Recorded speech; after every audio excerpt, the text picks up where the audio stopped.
morning and welcome to Breaking Barriers of Top Rank Talent Solutions.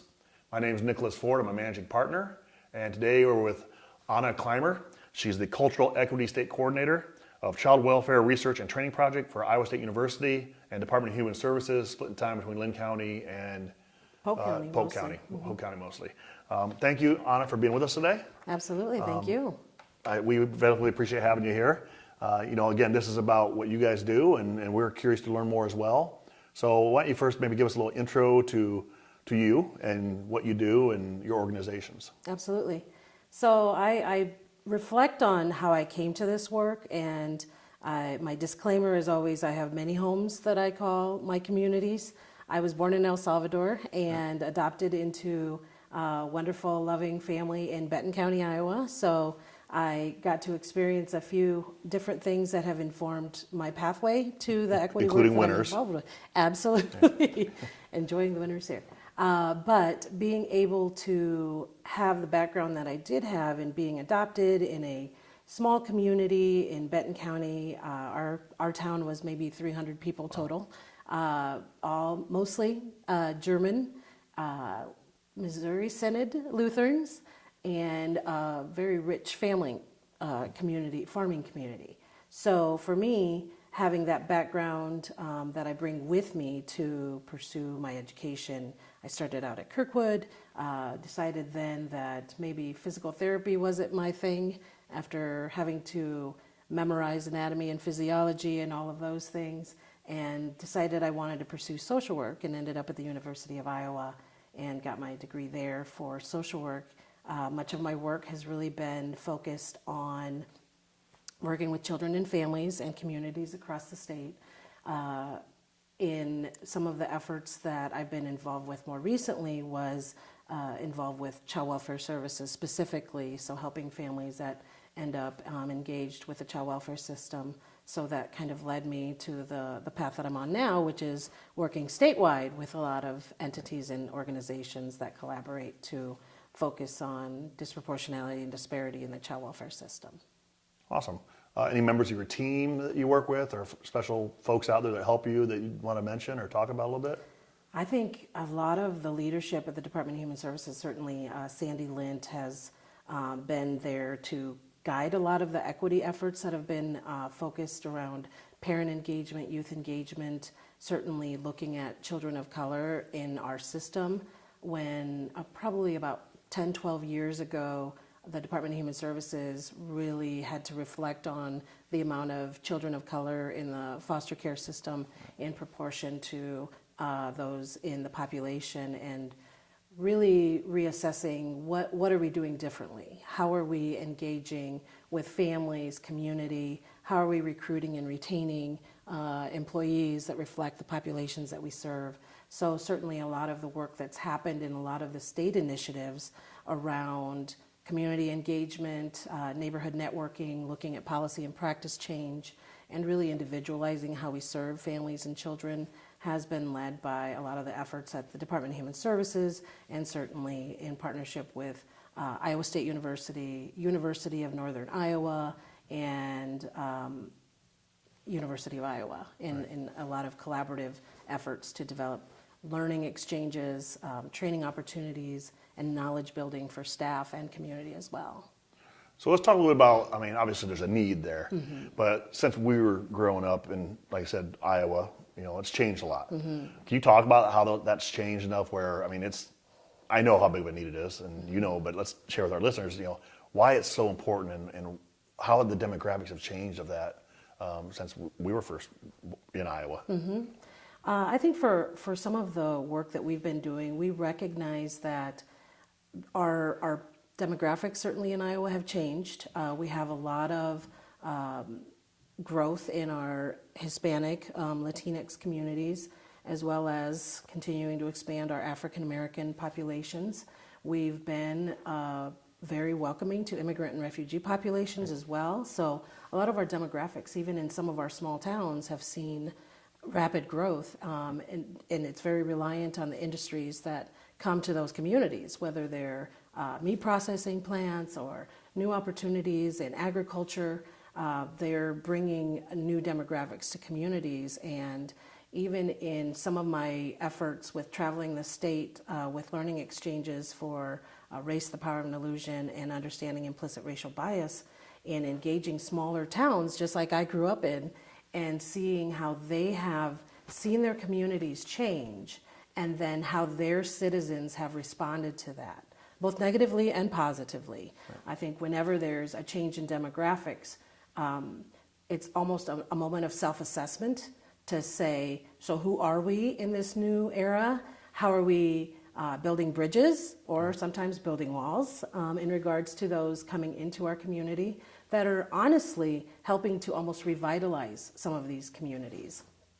I remember one community specifically that we were in a Methodist church with some of the faith leaders there, and they talked about some of the changes that had happened when a new plant moved in and all these Latinx populations moved in, Asian American populations, and some refugee and immigrant populations. And there was definitely some pushback from community citizens that said, this is not who we want to be, and a lot of those folks have moved on because the community is going to change regardless. And a lot of those people that moved into that community have really revitalized that community. They actually are the majority owners now on Main Street of stores and restaurants and businesses that provide an ongoing tax base for those communities versus being a deficit. Even partnerships with the faith community, how church was able to have their service, their Christian service, then close down their service. The next group comes in and they have their own service. Nice. Different faith, different people of color, and being able to have that shared space to redefine your community. Even in Iowa, I think we always figure out how to recreate ourselves because of the changing demographics, and there's always going to be that one person, that population that says, nope, that's not us. I wish it was only one person. Yes, no. But it's not. We have to realize that. Rest of the population that says, this is the way of the future. So how do we embrace this and utilize it to our advantage in regards to a workforce, leadership, new innovations, all of that. You like to share what community that was? It's actually, I can't remember the name of it. There's been a couple of those. Well, it's interesting to me because we were just up in Northwest Iowa, and Storm Lake has really, really embraced their diversity. Yes. Where you go a little north and they're struggling with it. But I'm happy to see that it's not just one spot, right? No. It's different places throughout Iowa, and I've seen river towns reinvent themselves and manufacturing towns, and it's nice to see. Absolutely. So how do we get, like you mentioned, the church service, that's interesting to me. So you have the one and then the other. How do we get them together though? How do we get those folks to be okay being together and learning about each other? Because in my mind, and I think my managing partner as well, that's the key is, how do I, as a white Caucasian, even though I may be a vet and disabled, how do I speak to in a church like you, and how do we get other people to have this communication? How do we get other people to invite other folks into their home and meet them and talk to them at functions and really go out of their way? Because I think that's a big part of it. Absolutely. I think there's a difference between being in neighboring one another and really engaging with one another and being a welcoming community. And that's part of the reason I really enjoy the work that I do is we go across communities across the state and do what we call learning exchanges. So it's really learning about what are the data points around disproportionality, disparity. What does your community look like? What are barriers you have? How does that reflective in regards to systems involvement? So child welfare, juvenile justice, Department of Corrections, and providing enough of a shared language that we can then understand what are we really talking about? When we talk about racism, what does that really mean? When we talk about equity, what does that really mean? When we talk about disparity of outcomes for individuals that don't have the same opportunities, what does that really mean? And I think until we can build that shared language and understand the value of why it is that it is important for me to know you, and not just to see you and say, oh, there's a new population of people moving into my community, but really understanding who are these people and who am I in relation to engaging them. A lot of our work that we do is really self-reflective. We started more on looking at structural and institutional racism and how that has informed a lot of the disproportionality and disparity in wealth and education and income, opportunities to many things. And then we realized in talking to these small communities that yes, that's important to understand the big picture, but it's also important to realize our own reflection of what does that mean to me. So in more of that internal and interpersonal relationship, how do I understand where my biases are? What prevents me from authentically engaging with you and understanding where you're coming from versus I already have all these stereotypes that I call it the waters we swim in. We've swam in these waters forever, and we have been raised in this community to believe certain things about certain people. And even for myself, in growing up in a small community, I was, literally a fish out of water. I was one of maybe a handful of brown people and black people I ever saw growing up, all the way from 8 to 18. And understanding what that meant to me and the interactions I had with others, and then understanding what that looks like in a broader perspective of the work that we do in social services, in a broader perspective of what we look like as a state and communities across that state. It's really about that self-reflection of how do I understand someone else? Right. How do I understand my biases and how that gets in the way of engaging with others in an authentic way, that I really am coming in a partnership versus I'm coming to learn what I need to learn and then stepping away. It's really authentic community engagement. That's actually, and it's the word engagement, right? Mm-hmm. How do we engage? How do we get engagement? I feel like you did growing up. I mean, there weren't a lot of other people, whether it was Asian or African American or Hispanic. You even go into age in Iowa, right? Absolutely. I mean, we have a very aging workforce. Absolutely. And yet, as you get a certain age, it's hard to get employed. Mm-hmm. So, but I want to go to the opposite with these kids that you work with. So, how do we get these kids? And like I said, I've been with some of these young men and women. How do we get them to have hope again and to see that there's a future for them, and not just the same future they've seen forever? They go that always swinging that water, right? Yes. How do we get them out of that pool and pond and Blake and put them into this stream over here? Absolutely. TLC mine's coming to mind now, but how do we get them to change their focus and their mindset that there is something beyond what they've experienced? Right. And I think a lot of that hope does honestly begin in interpersonal relationships. So if children are able to see themselves reflected in leaders, in priorities, whether it's state funding opportunities or pathways to visit college campuses, see black and brown professionals that are engaging with them. And I think some of the after-school programs that you referenced are key in them seeing themselves as stepping onto pathways that can really build a different future for them. A lot of the times, even in child welfare, we see cycles repeat themselves because sometimes you don't know what you don't know. You don't know the opportunities that are out there. And if you don't have leaders that are invested in you as an individual or as a family, you don't necessarily know that there's a path out, a different path, that you can still maintain and retain the level of strength in the community that you grew up in, but that there's this other opportunity to pursue education, to pursue opportunities in leadership, and even on serving in decision-making boards or committees, that you're a voice at the table. Right. I think a lot of the leadership I certainly respect and honor has been in some of the work with Ms. Janessa Walters, who is a counselor at Linn School District, and she built out a student leadership group in the high school to say, for children of color to have, students of color to have a safe space to be able to reflect on certainly the resources that they have, the privileges that they have, even being in this specific school district, and seeing how they could inform and engage administrative staff, younger staff. Now that program has expanded to middle schoolers. Right. So middle schoolers to be able to look up to even those high schoolers and say, as youth of color, I can have a safe space where we can talk about bias and discrimination. We can talk about our own assets and resources. We can talk about college visits of places that maybe hadn't crossed my mind as opportunities to go to,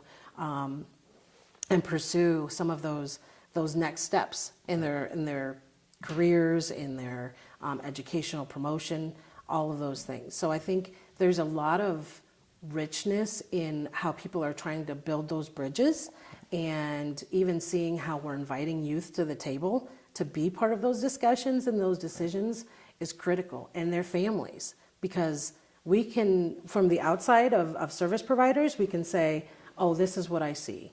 In my learning, I believe this would be your best, outcome or the best resource for you. But until we engage communities of color and say, what do you need? What are the gaps that you see? What are the barriers that are getting in your way? And how can we as community really start to address that collectively? I think we're going to continue to come up with one-off solutions versus authentic engagement and problem solving with community. How do we change a little bit different angle? So most of the time, those actions come about, they're reactionary, right?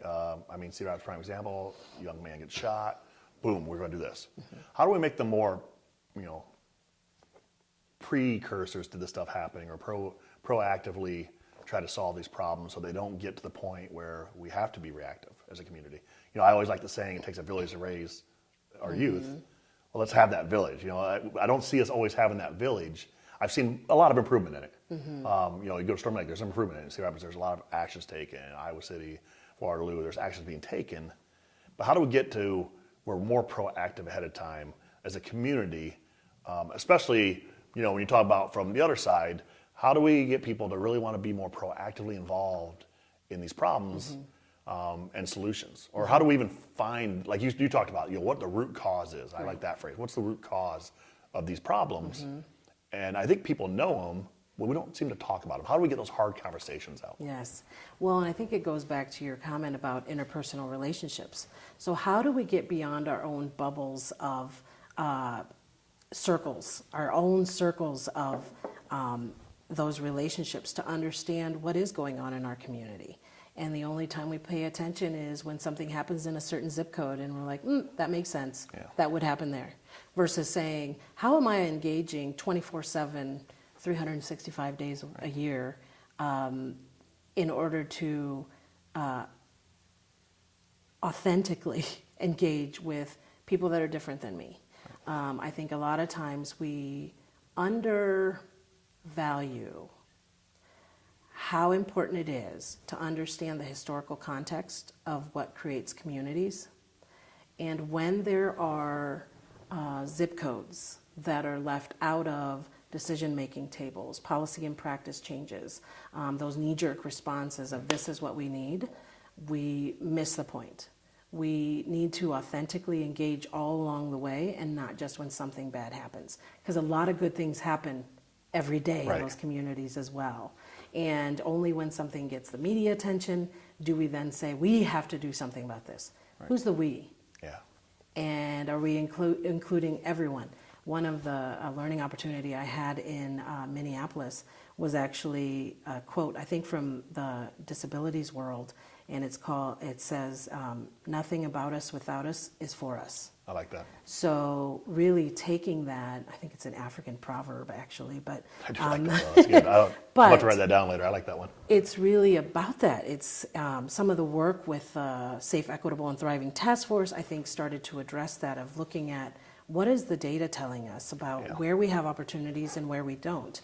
Some of the opportunities with the Community Foundation, the Greater Cedar Rapids Community Foundation, in putting out proposals for people to apply for funds and resources to fill in some of those gaps, to engage community and youth and non-traditional organizations that need some additional help in order to engage youth on the preventative end, versus by the time the police have been called, the judges are involved, councils involved, whoever it is, exactly. Right. So I think it is about that proactive response really is embedded in authentic and community engagement. If we know that the assets and the resources that are rich in community, we know then how to address that issue and understand some of the root cause components of it.